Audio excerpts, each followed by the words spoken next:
Good afternoon. I'm Phil Rogofsky, founder and executive director of the Maryland STEM Festival. Welcome to another exciting program we have this afternoon. We have been working very closely with NASA Goddard Space Flight Center in Greenbelt since the beginning of the festival, and we have had many great programs with them. And today we're going to have another one. This will actually be the second meeting with an astronaut during the festival, and we have another one coming up, but that's for a private school. But again, we're very fortunate to have our guest tonight, or this afternoon. I keep wanting to say tonight. Most of my programs have been at night, but it's a beautiful afternoon, and we're really looking forward to our guest. I'm going to turn the program over to our NASA coordinator, Jimmy Acevedo, who helped set this up and will be introducing our very, very special guest. Jimmy? Hey, folks. So want to introduce myself briefly. I'm an educator and intern coordinator over here at Goddard. While we get set up, I want to give you just a really brief overview of, why we're here to talk to you today. You probably know a lot about NASA already, but, I want to remind you of a couple of things. So first of all, NASA studies the distant stars, studies other planets, studies parts of our solar system, parts of our own sun. But almost as important, or just as important as all of those things, is also studying and turning back around and learning about our home planet, going up to orbit and looking back down and seeing what we can learn from space. Maybe you didn't know that there was a NASA facility in your backyard. We're over here in Greenbelt, Maryland, located just outside of DC. Goddard Space Flight Center has a few different specialties, just kind of like Kennedy Space Center down on the Florida coast is responsible for managing a lot of the launches and rocket launches that take our astronauts up to orbit. Johnson Space Center down in Houston manages the human space flight and the crewed space flight elements, and that's where a lot of the astronauts train. Goddard Space Flight Center is one of the premier science centers that's designing the science payloads, integrating them together, putting all these complicated pieces together like a Lego model that has several 100,000 parts. One of the things that Dan and I work on is communications, is the idea of getting information from one place to another place. And that can be just as simple as getting an idea from my brain into your brain by making words and thoughts and putting them out through my mouth and pushing air out of my lungs and then making these sounds, which my microphone picks up, which my laptop then turns into a signal, which then your laptop turns back into a signal and plays back to you. And now I've suddenly been able to talk to you over this long distance. And that's just happening here on Earth. And that happens every day. And I think that's kind of magical.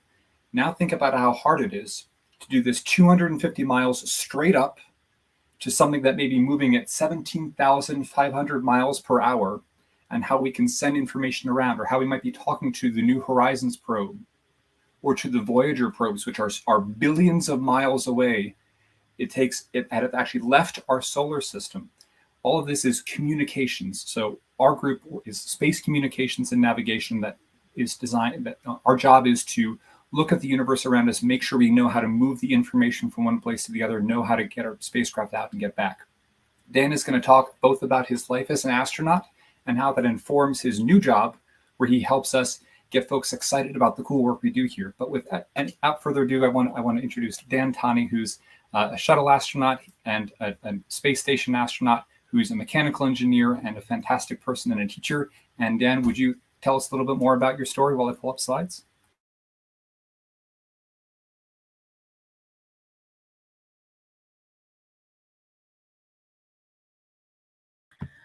Dan, you're on mute. I was hoping all of you could read lips, but apparently for those of you that require audio, I apologize. Anyway, it's a real pleasure for me to be participating in the Maryland STEM Festival. I live in Virginia, so you're neighbors of mine, and I know the great talent and the great interest that's out there. And so it's a pleasure for me to tell you my story and tell you a little bit about what it's like to be in space, tell you what we do here in Maryland at NASA to support human spaceflight and interplanetary spaceflight. And then at the end, I'm going to talk a little bit about you. So that should be exciting. I think Jimmy's got my slides. I'm going to have him go ahead and start. Great. Let's go. Now, when people find out that I used to be an astronaut, almost always the first question they ask is, did you always want to be an astronaut? Did you know when you were a little boy that you wanted to be an astronaut? And in my case, at least, the answer was not at all. Now, when I was a little boy, we had just started going to the moon, and really, there was everybody was astronaut crazy. So I guess, of course, everybody pretended to be an astronaut, and everybody played astronaut and thought about it, but nobody. Well, I certainly didn't think of it seriously. I never thought that I could possibly be an astronaut. That was at that point, just it seemed unachievable. And besides, I had some other career aspirations at that point.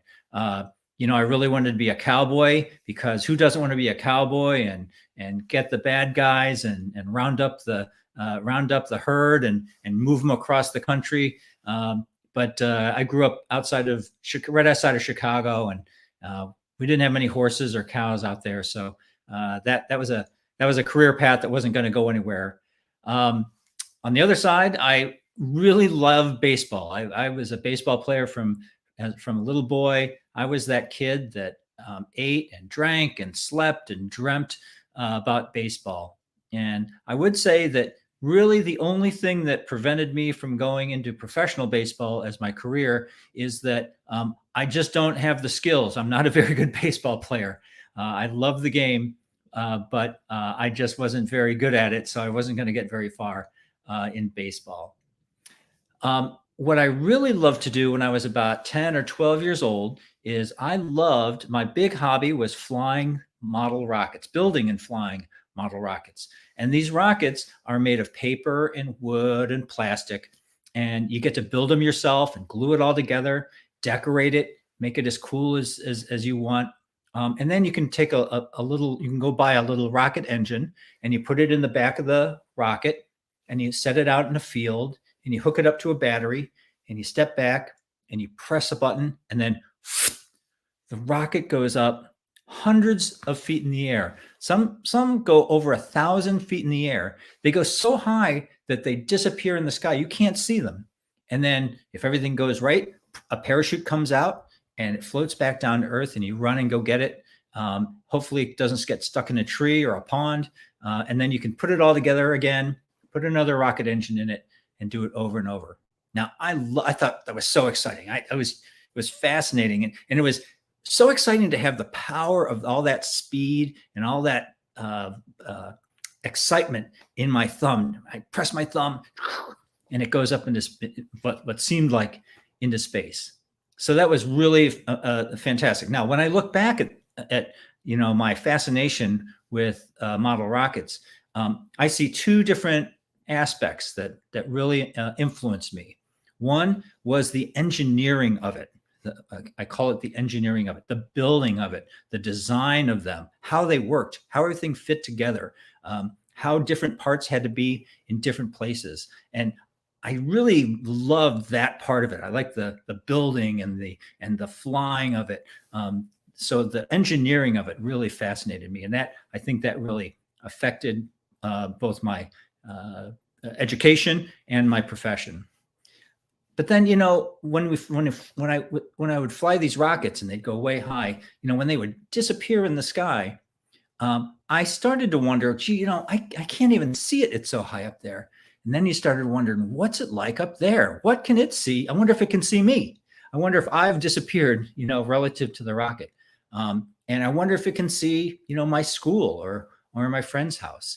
And so I started to imagine what it looked like from up there, or maybe even what the experience was to go up that high.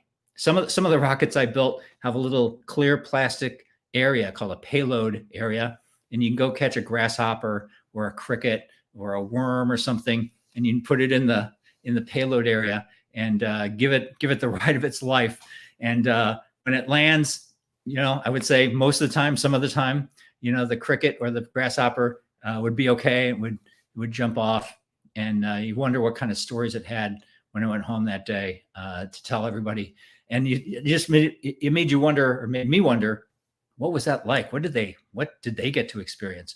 And so I look back at my model rocketry, and I think about the exploration part of my life, the love of travel, the love of exploring, the love of seeing things, new things, and wondering about what it's like over there. So I really attribute a lot of what has happened in my life to my interest and my hobby of model rocketry. Okay, next slide. Okay, so I went to public school and public high school. I graduated, and then I went to get a college degree. And I started as a mathematics major, and I found out pretty quickly that even though I liked mathematics, I didn't really like studying mathematics. You know, it's interesting. You may like a particular subject, but the more you study it, I don't know, it didn't fit with me. And looking back again at my interest in building things, using my hands and making things work, only then did I find out that that's called engineering. And so I transferred and ended up in Boston at the Massachusetts Institute of Technology, and I got my college degree in mechanical engineering. Now, as a mechanical engineer, I understand how forces work. I understand how if you move one thing this way, this other thing moves the other way. I get that. There's other types of engineering, like electrical engineering, how electrons move and how circuits work. That's a little bit harder for me to understand. And then like chemical engineering, how chemicals interact, that's really difficult for me to understand. So, you know, I really get how things move and work together. And I think it's, I'm happy that there are other people that understand chemicals the way I do, the way I understand mechanics, and electrical engineers understand their stuff the way I understand mechanics. But so I got a mechanical engineering degree, and my first job was building with a rocket company, building rockets and satellites, because you know you need mechanical engineers to figure out how to put it all together and how to build a rocket or satellite that's going to survive launch and then get up into space and do its job up in space. Next slide, please. So then, once I was in the aerospace industry, I was starting to work with NASA. NASA was, you know, even especially back then, if you wanted to fly in space, you had or if you had your satellite that wanted to fly in space, you needed to talk to NASA to get it into space. Now there's a couple more options. We have commercial options to get into space, but back then NASA was pretty much the only place to go to get into space. Working with NASA really, or the thought of working for NASA really resonated with me, because there's some pillars, or there are some basic ideas that NASA has that really resonated with me. First, you know, first and foremost, NASA is a science organization, meaning NASA wants to understand how things work. Okay, how things work on the Earth, how things work in space. What can we do to change the way things work?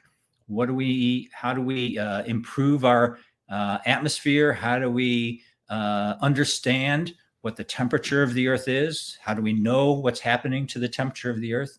All that stuff. At the core of NASA is understanding how things work, the science of how things work.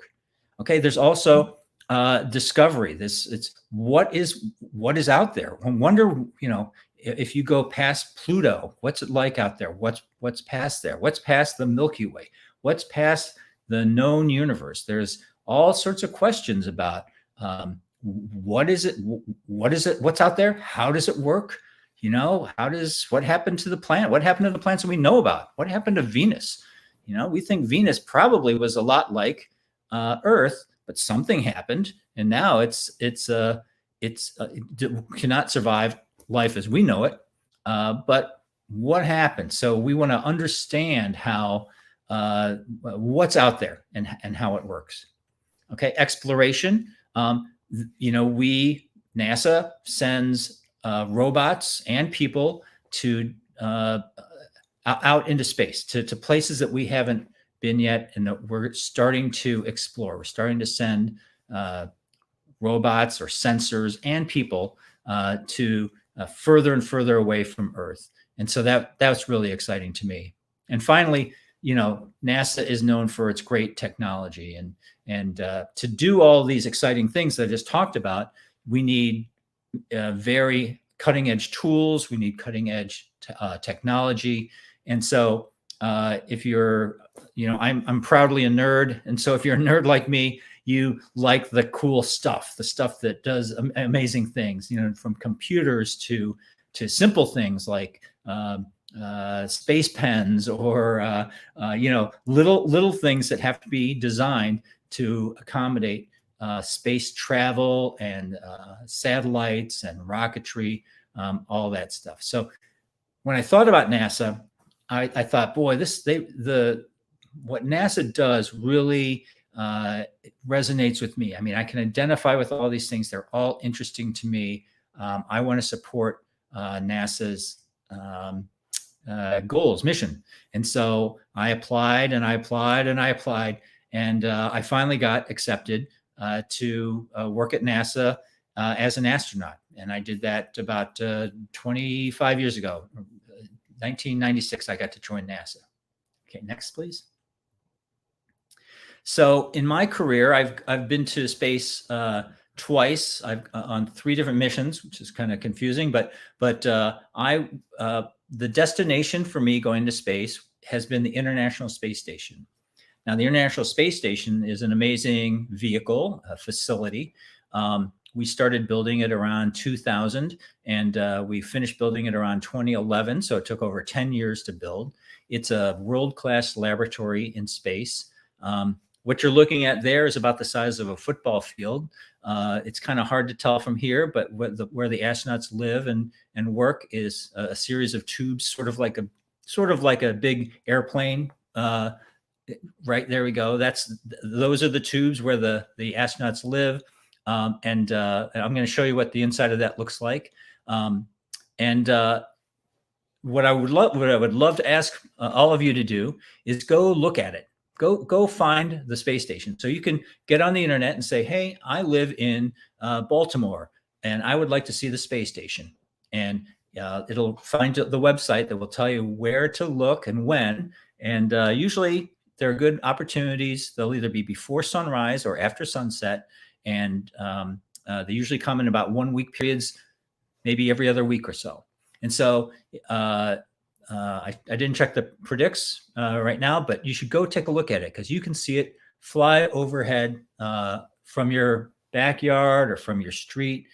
It's bright enough where if you can see the bright planets, you should be able to see the space station. And it's you'll know it's the space station because it moves. I tell people it's about the width of your thumb in 1 second. So every second it moves about the width of your thumb.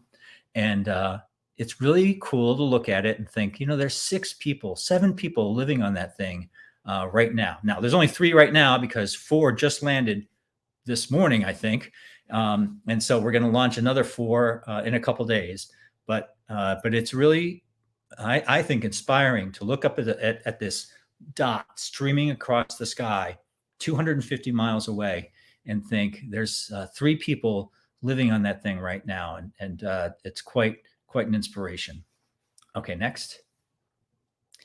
So I've lived on the space station for 4 months in my career. And I'm happy to talk about what it's like and the experience of living in space. The little movie that's playing in the upper right-hand corner is Leland Melvin, my buddy, and I goofing around. He came on the crew to pick me up. So he'd just been in space for a couple of days and I'd been under there for months. So I'm showing him some of the tricks of the trade.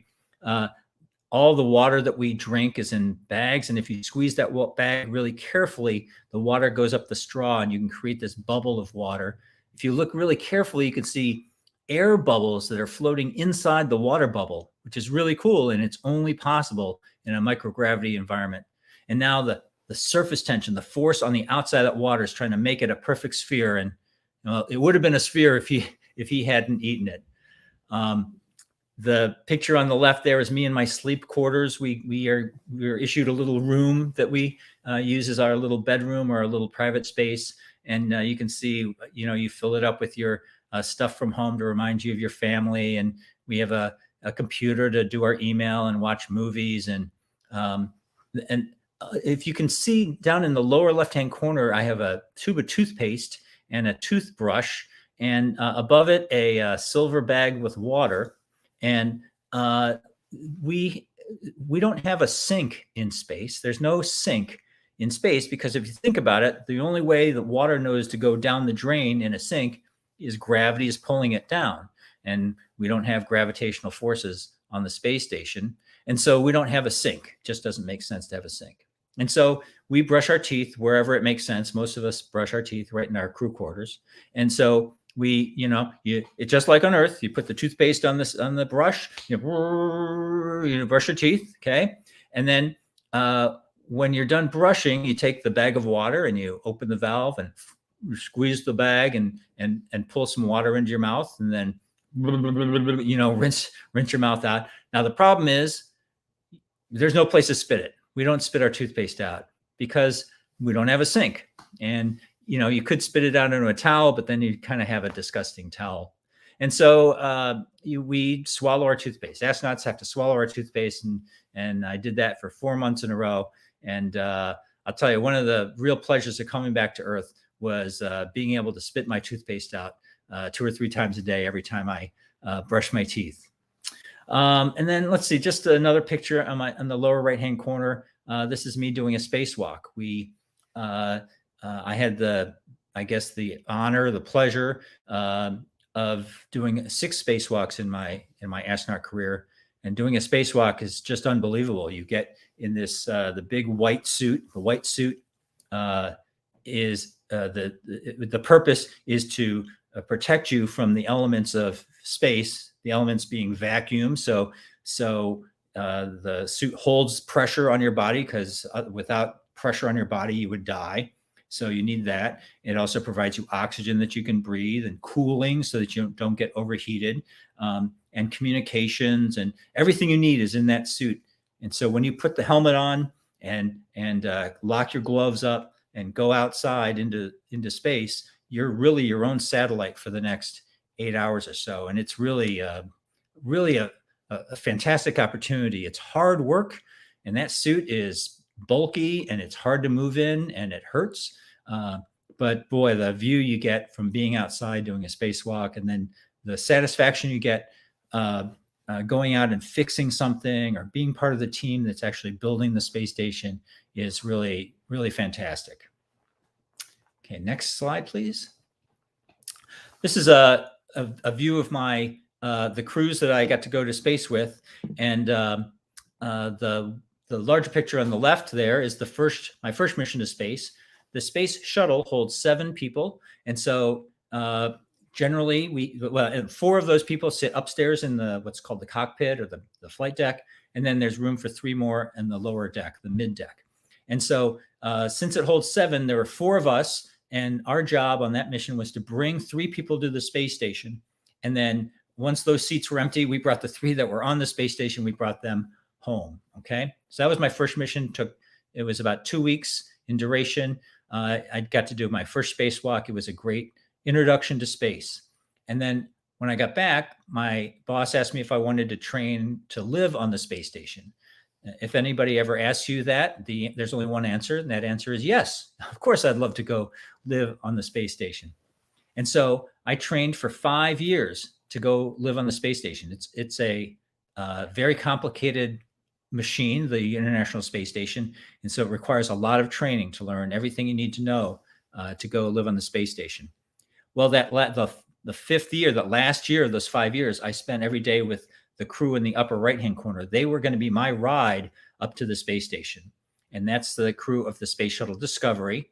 And I became a member of that crew that would fly to the space station. And then my job would be to get off at the space station and live there for a few months, and then come home with the next shuttle. And then if you press the button, I think one more crew comes up here.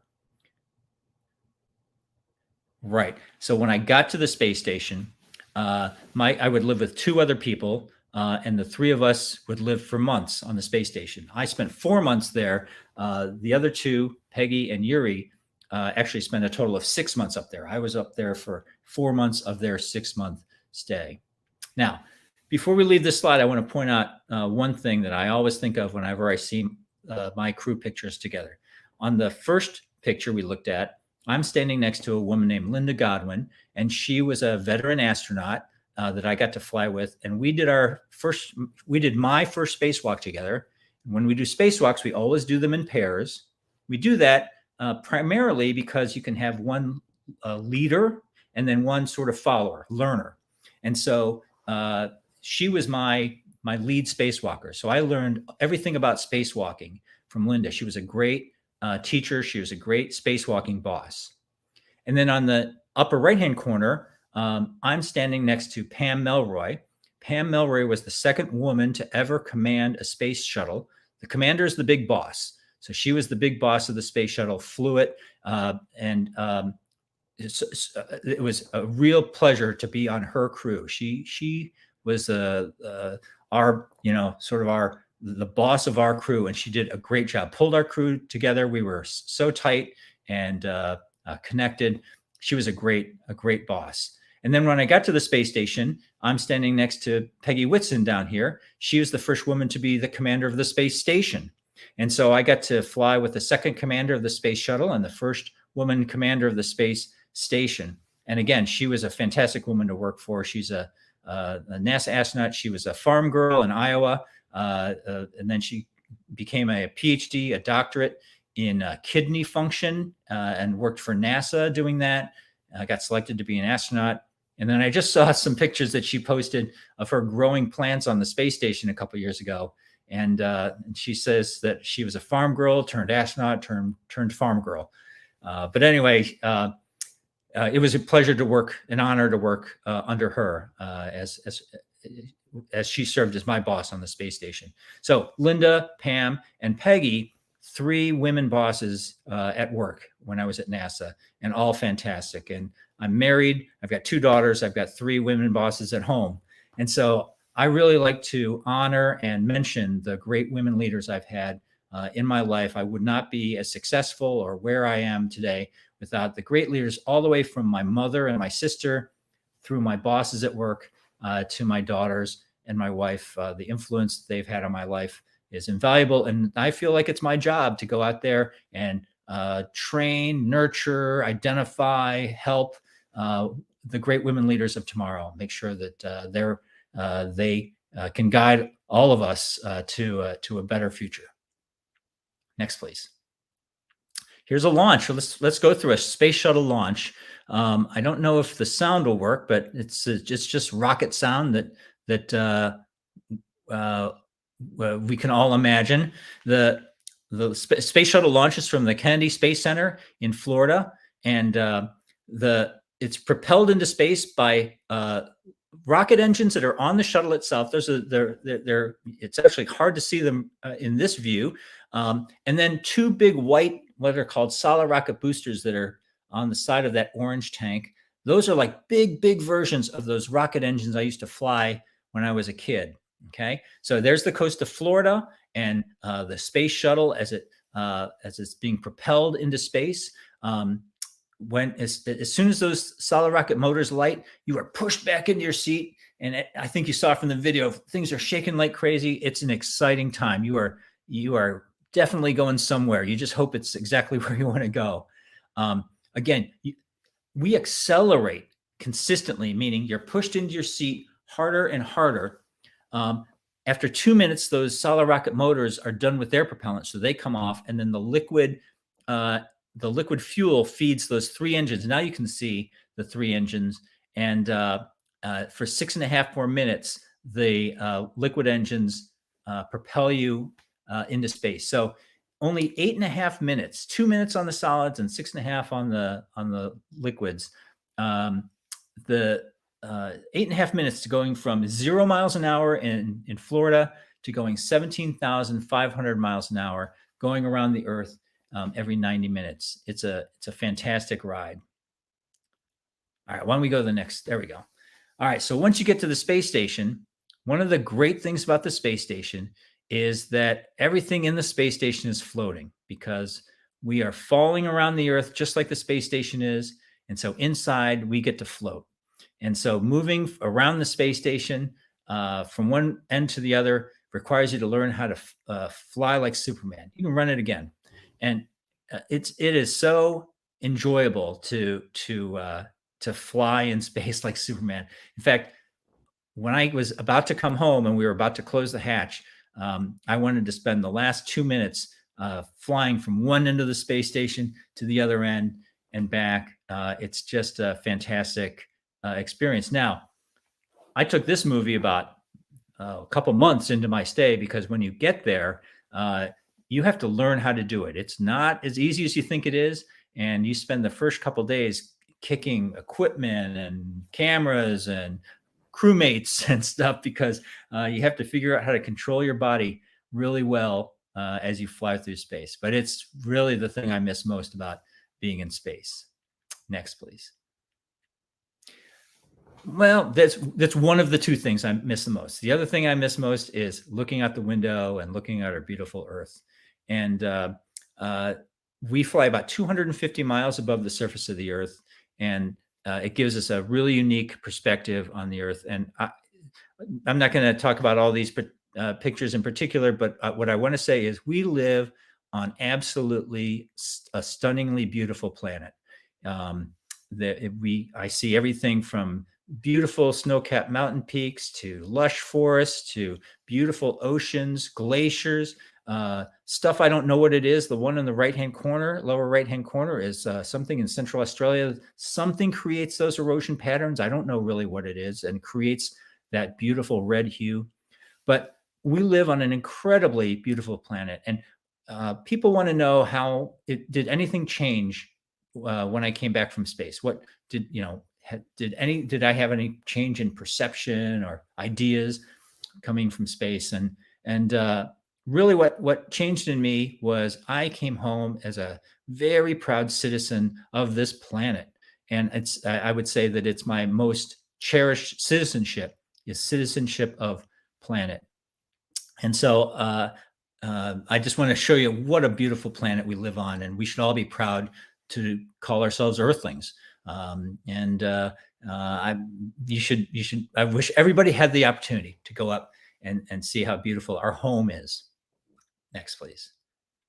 All right. Well, I took 14,000 pictures in space, which unbelievably is not a lot. It's actually very few. We're taking 4, 5, 6 times that many pictures now in space, because we have more cameras, and as the cameras get newer, the files get bigger. So how do you get all that information down to the ground? Well, Jimmy alluded to it before. We have to use a network of satellites to radio down all those pictures and all the other stuff that needs to get conveyed from the space station to the ground, and from the ground to the space station. We have mission controllers in Houston and in Moscow, and they actually control the space station for us. They can see all the temperatures, all the voltages, all the data about the space station, the altitude, and they can make changes. And they use radio waves to send signals to the space station to change something on the space station. And then the space station sends data back down to say, okay, I'm at this altitude, or I have this voltage. So we need really reliable, really consistent communications between the space station and Earth and other satellites. Okay, all the satellites up there need communications to Earth. And so we use a system of relay satellites that are way up above us, way up above where the space station is.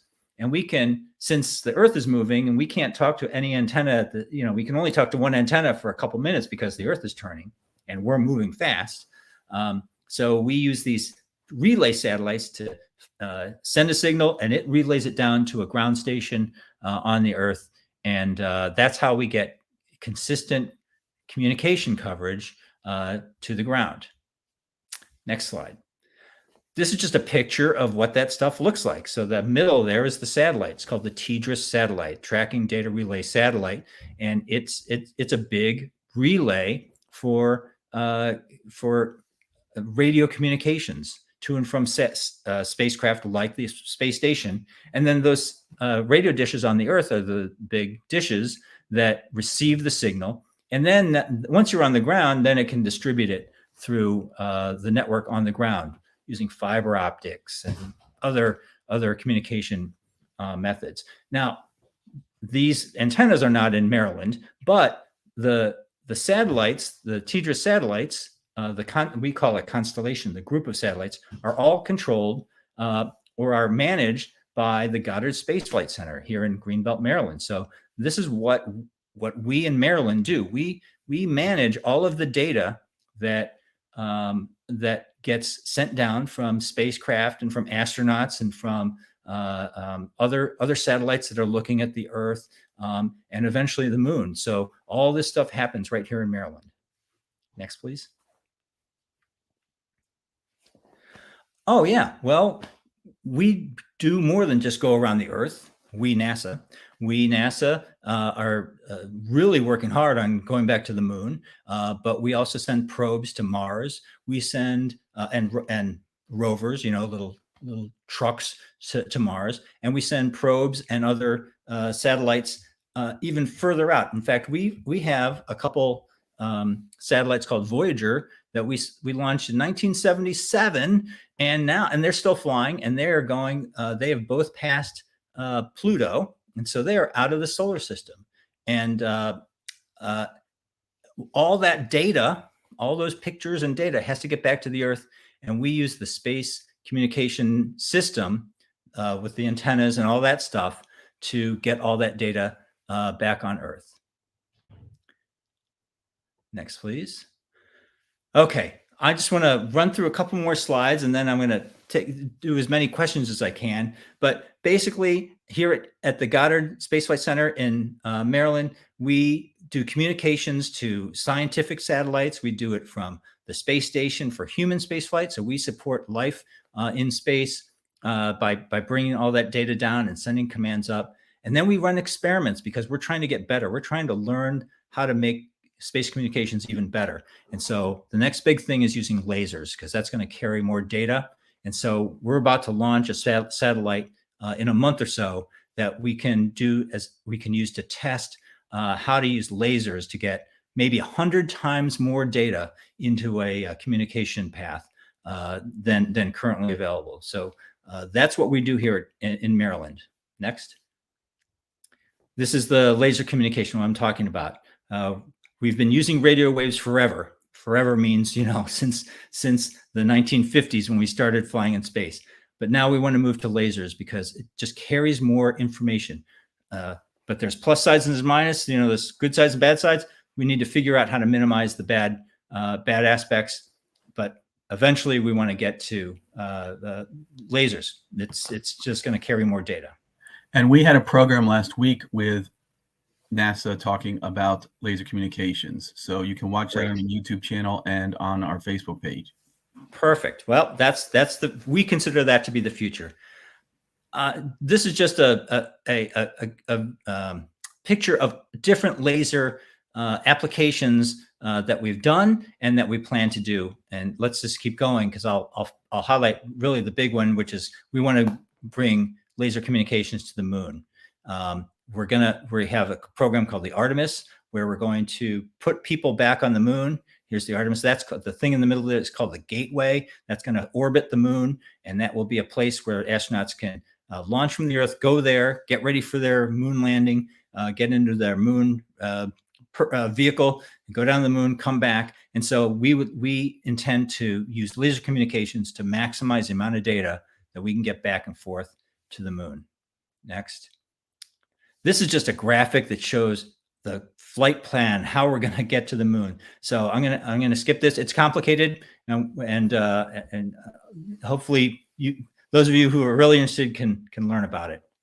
When we put people on the moon, we're going to want something like what you think of as the internet down here. We're going to want to be able to pick up a device, have data sent to us from the Earth or from another astronaut or from the Gateway, and be able to communicate. And so we're going to need a network on the Earth, similar to what we think of as like the internet on the ground. And we want to be able to use that network to help locate things, especially if they're in trouble. So we call it search and rescue.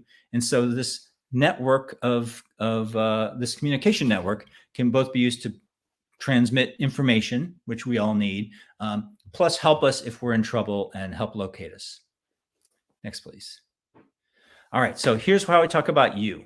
So I'm an old guy at NASA, and Mike, I'm not going to stay at NASA forever. And part of my job now is to refresh the workforce at NASA. And so we're looking for sharp and interested and hardworking individuals to come join NASA, be part of this mission. And so you're probably sitting at home, and maybe you're in high school and you think, well, that'd be great, but not for a while. Well, I'm here to tell you maybe that you're wrong. Next slide, please. We have an internship program, and our interns can be as young as 16. We have a program that allows a few high school students to help come to NASA in the summer and actually do some really great work that needs to get done here at NASA. And then those lucky interns can learn about how NASA works and how real engineering or how real projects work and get some experience and even make a little bit of money. Okay.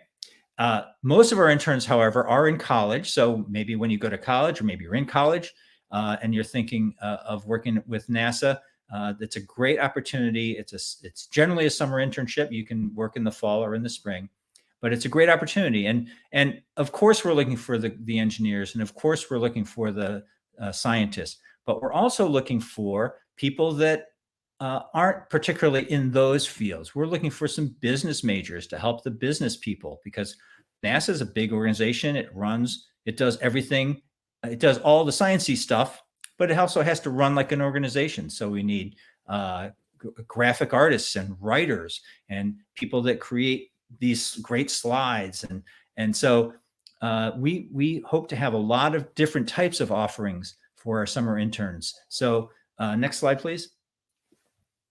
So if you're interested, and we'd love to get as many people that are interested as possible, you can go to a web browser and type in internship and NASA, and you should be able to get to the right page, or follow these links and find out about the internship program and see if, like me, the mission that NASA has resonates with you, and there's an opportunity to contribute to NASA's mission.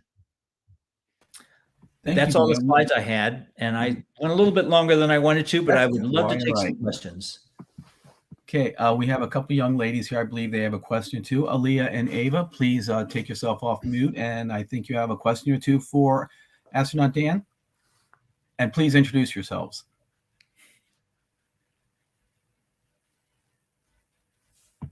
We're not hearing you. Do we need to talk a little louder?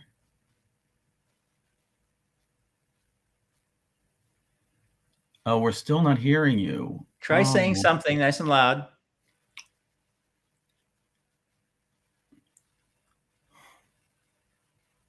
Oh, see, now I'm trying to read lips and I can't read lips. Yeah, there's... Okay, it looks like you're off mute. It says you're off mute. Right. I'm not sure what the problem is. Can we get Jimmy on stage? I think he might be able to help or something. Hey, so while Aaliyah and Ava are troubleshooting there, I wonder if the microphone might be muted at the hardware level there.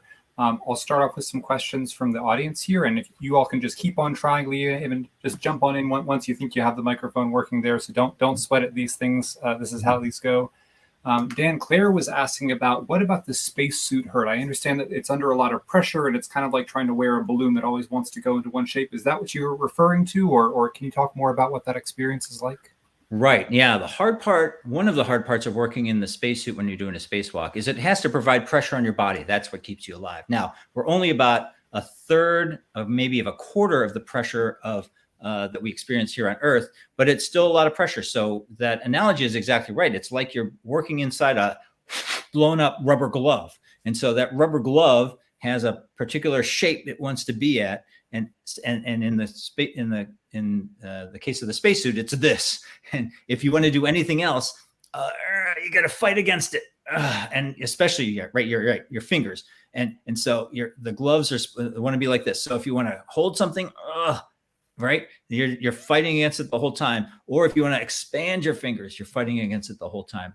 It's what makes it exhausting to work in the suit.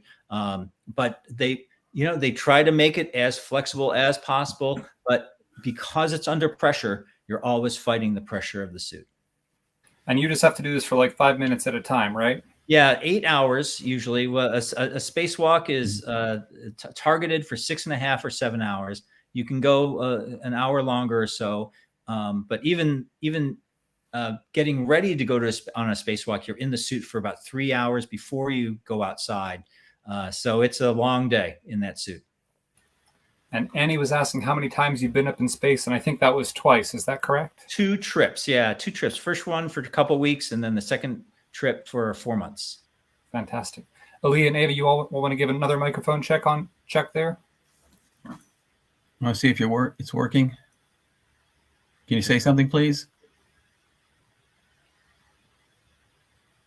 Still not hearing. So we'll keep on. We'll let you all keep on trying there. And worst case, you can ask your questions in the chat. In the chat there, and I can relay them over to Dan. Thanks for being patient. I know it's got to be a little stressful. So Clara was asking what it feels like to float without gravity. You mentioned that was one of the most fun. Most fun of all. Can you talk more about what that experience is like as your clothes are sort of floating around? Yeah, right. Yeah, you're floating in your clothes, but then you have to remember that not only are you floating in the spaceship, your organs are floating inside of you, and your food is floating inside your stomach. And so it takes a couple of days for your body to get used to that weird feeling. It's a weird feeling, but what's amazing is a couple of days later, your brain has rewired and it feels perfectly normal. But the floating is fantastic. And the closest thing I can associate it to is when you go in the swimming pool and you dive down to the bottom, and you can or if you've scuba dived, if anybody scuba dives, that feeling where you can just move around in any orientation you want is similar to floating in space, but not quite the same. And I really miss the floating in space. And you actually train in a big pool down at Johnson, is that right? Right. We have a huge swimming pool, biggest swimming pool in the world, I'm told. And it holds a mock-up of the space station. And so when we do space walks, we get in a real spacesuit, but it's called decommissioned. It's not flight worthy, but they put weights and floats on you when you're in the spacesuit so that you don't sink to the bottom, you don't float to the top. And so what's called neutrally buoyant. And so you can practice spacewalks in this big swimming pool. And it's the best simulation we can do to the weightlessness of space for spacewalk practice. Fantastic. So Kennedy, who is 7 years old, says that they're going to be an astronaut. They ask how, does drinking water feel differently in space? And so can you talk about that? And then there was also a question about the other end of things with using the restroom up there. So let's talk about eating first. And, in the 1950s, before we sent people to space, we didn't know. We didn't know if you would be able to eat in space, because when you think about it, here on Earth, you put food in your mouth and you swallow and it goes down, and you think, well, gravity must be pulling it down. Or you drink water and the water goes down your throat. Well, that's gravity pulling it down. We did not know if people would be able to swallow in space or eat in space. Well, I'm here to tell you that it's not a problem. Your body is remarkable. In fact, if you're there might be somebody in 6th grade, in your 6th grade class, that can do this, that can stand on their head and then drink a bottle of water. So that proves to you that you don't need gravity to get water from your mouth to your stomach. So it all works great. Eating is fantastic. So we enjoy food, we have good food, and the eating part, no problem. Going to the bathroom side, if you ever want to really be thankful for gravity, think about it in the bathroom, because gravity is what moves the waste away from your body, right? And so without that force, stuff just wants to hang around. And so, that's not a pleasant idea. And so in spacecraft, we use airflow since there's no gravitational forces. So we have fans that move air, and actually that moves the solid waste and the liquid waste away from your body and puts it where it needs to be. And it works great because your body works the same, whether it's on Earth or in space. And so, we eat 3 meals a day. You go to the bathroom as much as you would on Earth, and you just have to live with it. Cool. Do you want to see if Aaliyah and Ava can, if their Let's try it again. sound is working? Let's try it again. Hey, gotcha. My name's Aaliyah, and I'm 9 years old, and I'm in Wellwood Elementary School. Great, Aaliyah. And my name is Ava. I am 11 years old, and I go to Pikesville Middle. Great, Ava. What questions do you have? Does the space station return to Earth ever? So well, eventually it will, but when it does return to the Earth, it's going to burn up and be destroyed because space station is going really fast. And when we're done with the space station completely, whatever that is, we're going to put a little rocket engine on it, and we're going to slow it down, and we're going to slow it down enough so that it now will intercept the Earth. Right now it's going so fast it'll never intercept the Earth. That's called orbit. Okay, but eventually it's going to intercept the Earth, and when it does that, it's going to burn up and get destroyed. And we'll make sure that all the people are gone and all the equipment that we need are taken out of it. But that's the end of the program. That's the end of the space station. We will intentionally burn it up when it returns to the Earth. But other than that, no, it will not come back to Earth. Was it more exciting going up to space or coming down? Well, they're both exciting. Going up to space is much faster so that you have more excitement, more vibrations, more, it's called acceleration on your body. Coming back, I came back on the space shuttle, which is kind of like landing in an airplane. And so it's very gentle. Nowadays we come back in a capsule, either the Dragon or the Soyuz, and apparently that's much more dynamic, much more shaky. But for me, going up to space was more exciting. But it was exciting for me to come back from space because I was coming back home to see my family that I hadn't seen in 4 months. So that was exciting too. Can you be too tall to be an astronaut? I guess so.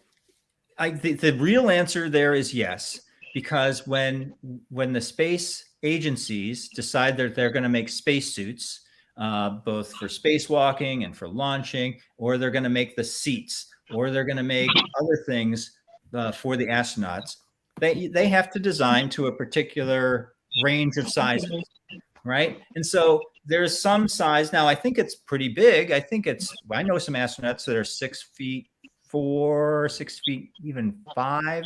And so that's pretty tall. But I think that if you're really, really tall, it would be hard for you to fit into the astronaut stuff. Now, maybe the commercial astronaut people might be able to fix that or solve that. But for right now, going into space, you have to be not really small and not really tall, but you can be small and you can be tall. But right now it's possible to be in the extreme. Okay. Thank you, girls. We got a couple more questions. One last question from the ladies. Okay. How do you send videos from space to Earth? How long does it take to get them? Okay, so right, that's part of this moving data, sort of like the internet. And so when we take movies in space or pictures, we create files just like you do here on the ground, and like you do on the ground, probably you put them on your computer or probably your phone. And if you want to get them to a friend, you send them over some wireless system, right, like AirDrop or something, or the internet or the Wi-Fi. We do pretty much the same thing on the space station. It's a little bit more complicated path because, but for us astronauts, we just say send, and the computer network figures out how to get it to the right antenna, shoot it up to the satellite shoots it down to a ground antenna, and then it gets sent to Houston, NASA in Houston, and gets sent to the right place. So we transmit files just like you do on the ground. It's just a very specific path that has to go through satellites. Now, how long does it take? It's pretty fast. I don't know exactly how long it takes. We talk about, I don't know, 50 gigabits per second or something. It's it's awfully fast. It takes seconds to send a big file down to Earth. One of the reasons we're excited about those lasers, using lasers to send information around rather than these long radio waves, since the lasers wiggle back and forth a lot faster, we can send more information in there. We got some pictures recently of the New Horizons probe from Pluto. Oh, yeah. They took about 2 or so weeks to download just one of those big pictures there over these radio links. And radio is good for a lot of reasons. But if we'd been using lasers, it would have taken about 3 days. But also, can you imagine trying to use the internet if it took you 3 days to download a single picture? Then again, the picture isn't millions and millions and millions of miles away. But ladies, thank you so much for your questions. Well, if we have time, we'll come back for a couple more. Phil, I want to jump over to a couple more from the chat there, and we'll try and respect the end of the hour if that works. Sure. So Olga asked, is there anything you regret not doing while you were in space? There's a few little regrets I have, but they're mostly personal. There are a few pictures I wish I had taken that I didn't get to take. So, you go up and, I was going to be there for months. And I went and take a picture of my home and my wife's hometown. And, but there are a few things that I just regret. Like I should have taken a picture of this or that. I actually took some pictures of golf courses because I like to golf. And, I don't know why I didn't spend more time. And it would be nice to have a collection of, a couple dozen golf courses. But those are pretty minor little things. I'm very appreciative of my months in space, and I miss them. And I'm glad that my colleagues get to go up and experience the same thing. But I don't have many regrets that are significant. No. Well, I have a question. What inspired you to take this picture? It's the pandemic, and we all have to be safe. And I felt like first, I wanted to be safe, and second, that all of us have to role model for each other. So I just thought it was an appropriate thing to do in early 2020 to ensure that we're all together here as humanity protecting each other. Wonderful. Well, thank you very much, Dan. We really appreciate your time and hearing all your stories about space. It's always amazing to hear from someone who's been to space. And thank you so much, Jimmy, for setting this up. We really appreciate it. One last thing, we'd love your feedback on this program and all STEM Festival programs. So we'd appreciate if you go to our website and complete the very short survey, and if you do, you might win a hat. So here's a little QR code that will take you to the survey. So if you can take a quick picture of that, and we'll be posting it all over the place, or you can just go to our website. And I would also like to post, let's see, where is it? Where did I put it? The spot, the station that the spot where you can go to the website so you can figure out where the space station is and then try to see it in the sky. And I've seen it a few times. It's always amazing. So sometimes it's visible from Earth. So again, thank you very much, both of you, for joining us today. And it's always a great program. This will be on our YouTube and Facebook channel later today. So people who missed it or would like to watch it again, please share it. We'd love to have as many people as possible see this program. So again, thank you very much. Great. Thank you. Great questions. Yeah, terrific questions. Bye-bye now. Take care.